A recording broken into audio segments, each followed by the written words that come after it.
अगर हम सोचेंगे नहीं, तो फिर नई चीज़ें कहाँ से आएँगी, नई इन्वेंशन कहाँ से होगी?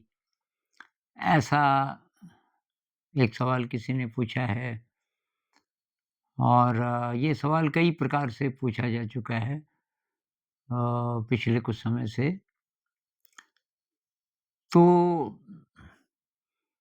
बहुत सारे लोग सोचते हैं कि सोचना पड़ेगा और तब कुछ नया विचार निकलेगा,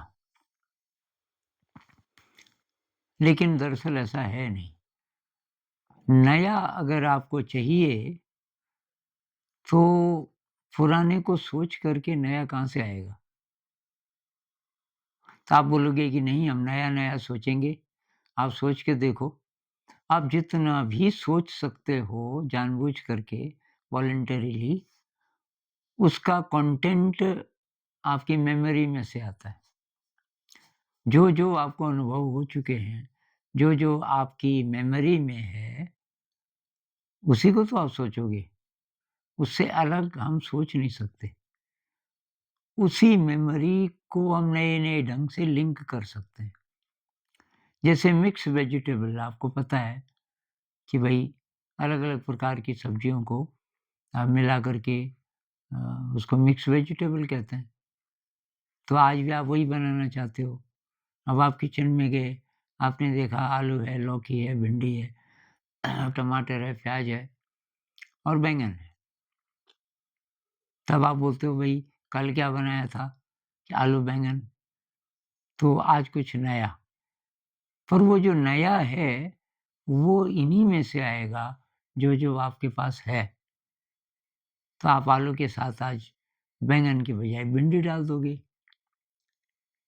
या आलू प्याज बना दोगे या कुछ भी, लेकिन उसमें वही मटीरियल है जो पुराना है, नया नहीं आएगा इसमें से।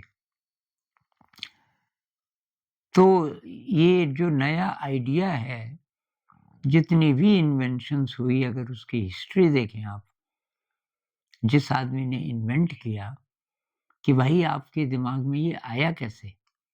तो सोच विचार करके नहीं आया। ये बेंजीन का उदाहरण ले लो। बेंजीन की जो रिंग है, वो स्ट्रक्चर कहाँ से आया? तो जब बेंजीन की खोज हो रही थी, वैज्ञानिकों को ये पता चल गया था कि 6 कार्बन आपस में जुड़े हैं और उन 6 के बीच कहीं न कहीं डबल बॉन्ड होने चाहिए क्योंकि 9 बॉन्ड हैं। 6 कार्बन हैं, 9 बॉन्ड हैं। तो उसकी बहुत प्रकार की संरचनाएँ प्रपोज़ की गई, लेकिन गोल कोई भी नहीं थी, सब स्ट्रेट थी। ये 6 कार्बन हैं और उनके बीच आप 9 बॉन्ड फिट कर सकते हो, कोई बड़ी बात नहीं। लेकिन फिर लैब में देखा गया, उसके गुण-धर्म कैसे होंगे ना ये वैज्ञानिकों को पता चल गया था, कि अगर ऐसे है, स्ट्रेट चेन चेन है 6 कार्बनों की, बीच-बीच में डबल बॉन्ड है, तो तब इसकी नेचर कैसी होनी चाहिए, इसका गुण-धर्म कैसा होना चाहिए, फिट ही नहीं हुआ। तो ये जो काकुले था, वो भी सोच रहा था पता नहीं कब से, उसके भी दिमाग में नहीं आया।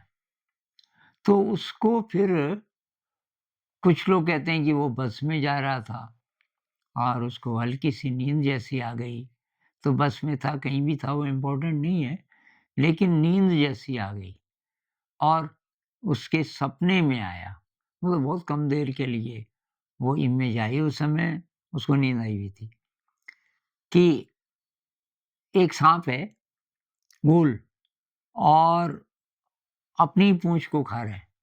साँप का जो मुँह है, उसके अंदर साँप की ही पूँछ है और ऐसे गोल-गोल घूम रहा है, जैसे उसको खाना चाहता है, उसको नहीं पता कि मेरी पूँछ है और वो इतना पावरफुली आई, ये इमेज, जैसे कुछ बोल रही हो उसको। तो एकदम से उसकी नींद खुली और उसने अपनी डायरी में वो नोट कर लिया, मतलब चित्र बना दिया। अब फिर वो अपने लैब में जा कर के दोबारा से फिर उसने कहा यार बेंजीन पे तो कुछ होगा नहीं, कब से सोच रहा हूँ। तो उसको अचानक वो याद आया साँप और ये दोनों चीज़ें इकट्ठी हो गई। क्या? बेंजीन का स्ट्रक्चर और ये सांप जिसने अपने को गोल कर दिया था। तो ये फिर प्रश्न आया, कहीं ऐसे तो नहीं कि सर्कुलर हो?